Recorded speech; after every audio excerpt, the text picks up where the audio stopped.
kung gumagamit ka ng AI, shorts, or kahit anong mga trending strategy ngayon, naku, huwag mong i-skip yung video na to. Kasi maraming mga channels ngayon na mukhang normal sa paningin ng ibang mga creators dito sa platform.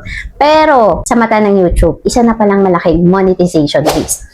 Anong ibig sabihin nun? So kung hindi ka pa monetize, pagdating ng panahon na mag-a-apply ka na for monetization, malaki yung chance na ma-decline ka or hindi ka ma-accept sa YouTube Partners Program. Or kung monetized channel ka naman na, alam mo ba na dahil sa mga to, pwedeng mawala yung monetization mo sa isang iglap lang.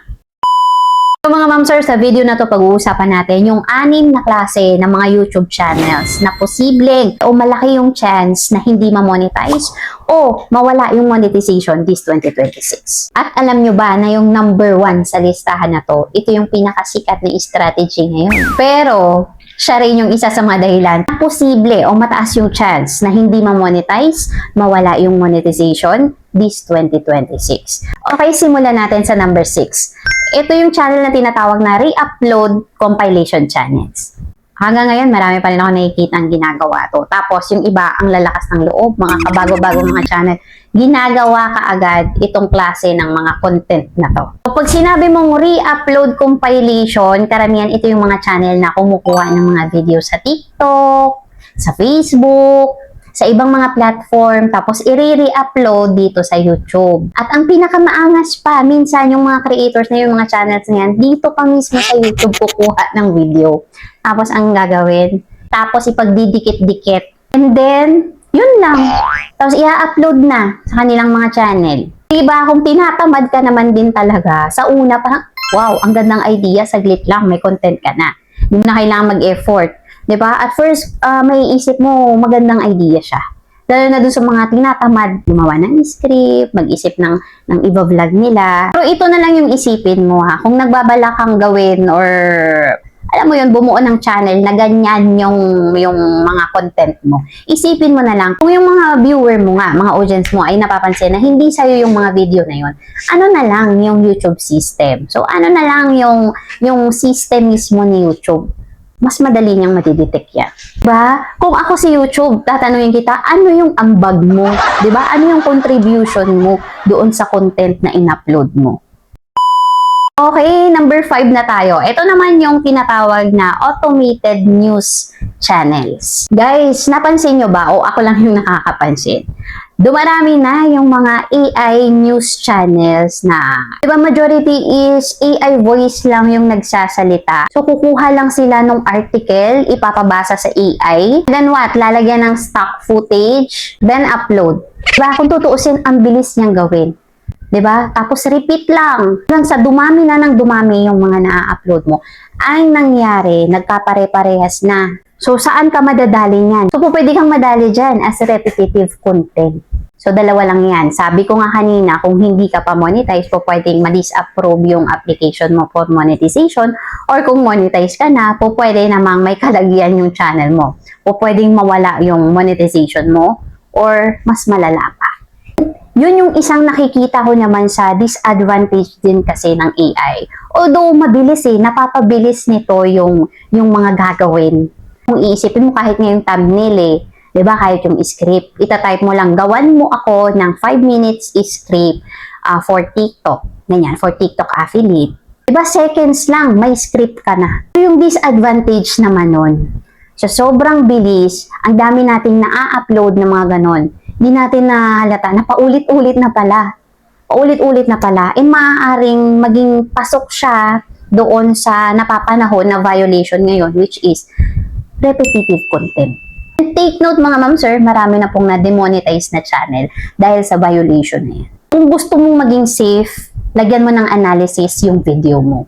So ano yon? Maglagay ka ng commentary, maglagay ka ng explanation, unique value.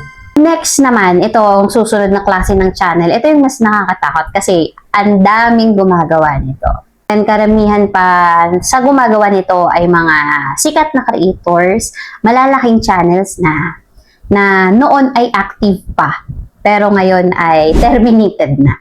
So, ito yung tinatawag na same template shorts channels. Yung iba, tinatawag ito na factory style content. Bakit na sabing ganon? So, pare-pareho yung intro, o pare-pareho yung boses, pare-pareho yung format, pare-pareho yung music, lahat na. Ang daming gumagawa niyan na nag-a-upload ng mga shorts videos, mga ma'am sir.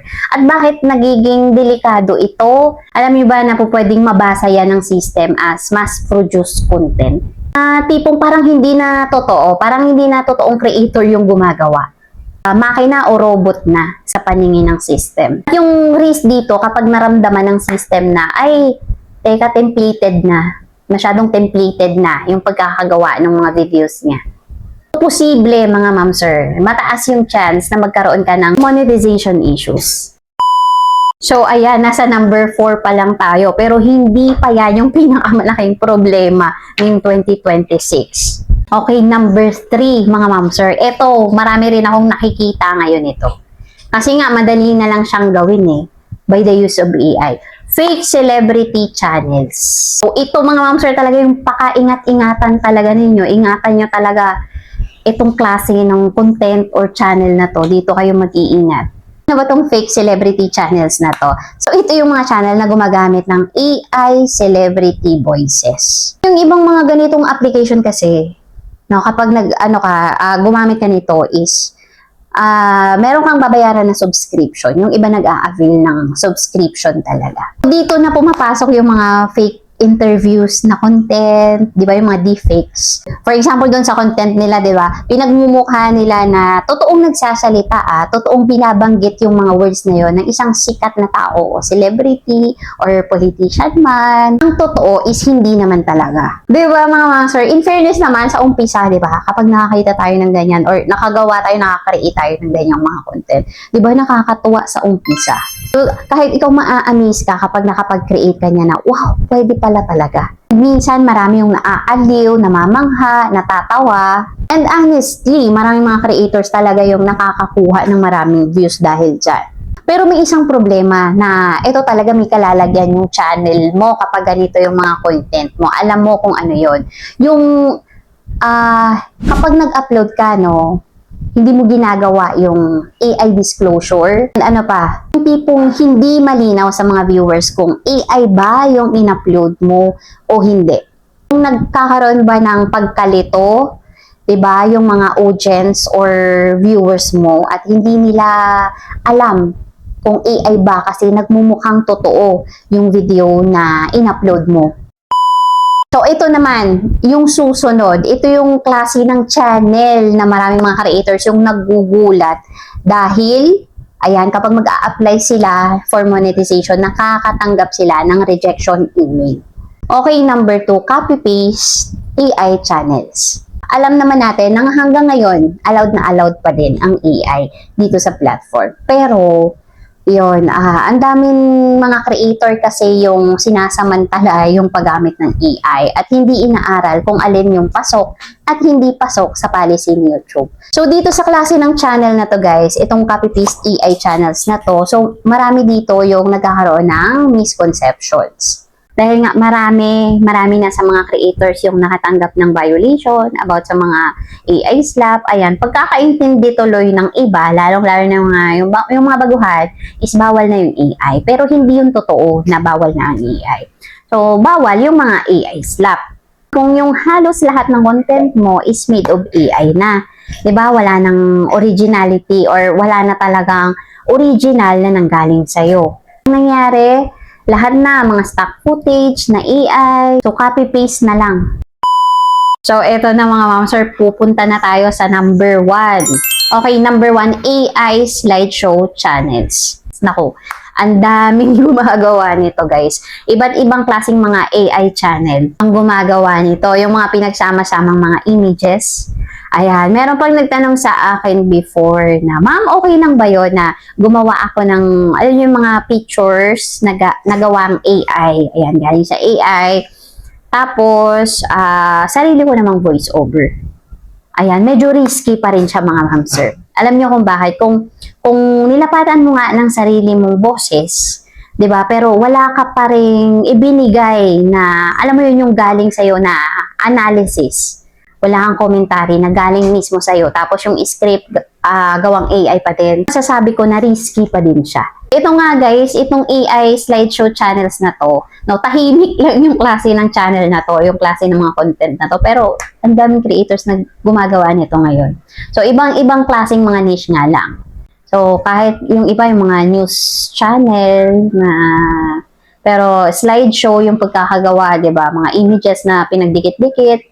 Yung iba naman mga horror, yung mga horror channels, ganyan. Yan, hindi ko naman nila lahat, guys, no. Marami pa rin gumagawa nito na hanggang ngayon safe pa din naman. Pero yun lang, ingat-ingat lang tayo kasi we don't know kung saan ba talaga tumitingin si YouTube. 'Di ba? Kasi yung iba, alam naman natin na marami nang nawala na dahil sa mga ganitong klaseng content na walang sariling analysis. Ang mas delikado pa nito, yung ina-upload natin ng paulit-ulit. Tapos sa sobrang paulit-ulit dahil nga mabilis siyang gawin, 'di ba? Mabilis siyang gawin, mabilis tapos ka na kaagad, 'di ba? Minsan kaya nga 2, 3 hanggang 5, 'di ba? Content yung pwede mong ma-upload sa isang araw sa sobrang bilis. Hindi natin napapansin na ang dami, nagkakapare-parehas na. 'Di ba? Hindi na natin ma-distinguish yung pagkakaiba nila. Diba? At kapag nangyari yun, ano yung nawawala? Nawawala, 'di ba, yung uniqueness na tinatawag. So paano pa magiging unique tingnan yung channel natin? 'Di ba? Kung 'di ba nagkapare-parehas na, magkakamukha na lahat. So yun mga ma'am sir, kaya maraming mga creators yung nagkakagulatan talaga ngayon. Ang daming nagugulat kung bakit ganito, ganoon yung nangyari sa channel nila. Akala nila sapat na yung maraming views, sapat na yung mataas yung watch hours, mataas na subscribers, sapat na yung malaking revenue.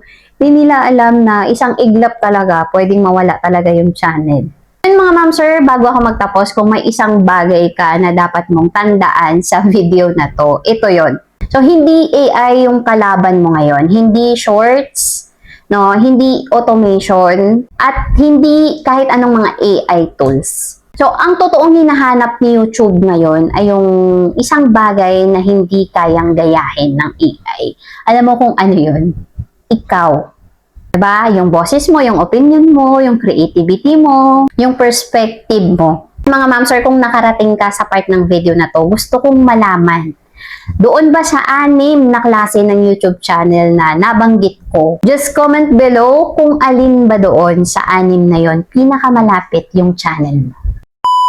Mga ma'am sir, sana nakatulong sa inyong video na to, naintindihan ninyo, may nakuha kayo, especially doon sa mga baguhan, kapapasok pa lang dito sa YouTube. So ayun guys, if you think na helpful, na nagustuhan ninyo, please like and subscribe at i-hit nyo na rin po yung notification natin dyan, notification bell sa ibaba para lagi po kayong updated pag may mga bagong video tayo na ganito. And before I end, syempre, hindi natin kakalimutan yung mga members ng ating channel. Ayan guys, thank you so much sa mga existing members ng aking channel. Ayan, sa mga nagtatanong paano ba mag-join sa ating membership, kung makikita ninyo yung ating subscribe button, ayan, sa ating channel, so may katabi dyan na makikita kayong join button. So, i-click nyo lang po yan mga ma'am sir, and mamimili kayo kung anong payment method yung gagamitin ninyo. So, ayun mga ma'am sir, thank you so much sa mga nag-rejoin, sa mga bagong members natin. So, I hope madagdagan pa tayo, and I hope makasama ko pa kayo ng matagal guys. So, ayun lang, more power and God bless. And to my all subscribers, ayan, sa mga bagong subscribers natin, sa mga loyal supporters, loyal subscribers natin. Every time na may mga bago tayong uploads, nandiyan lagi sa comment section. And thank you so much guys sa suporta na binibigay ninyo, patuloy na suporta na binibigay ninyo sa channel ko. Ayan, thank you so much guys. I hope, I wish na lahat tayo sumakses dito sa platform, dito sa YouTube. So, hindi lang ako, hindi lang kami. So, tayong lahat ng mga small content creator dito. So, yun lang guys. Have a nice day. Thank you for watching and see you in my next video. Bye po!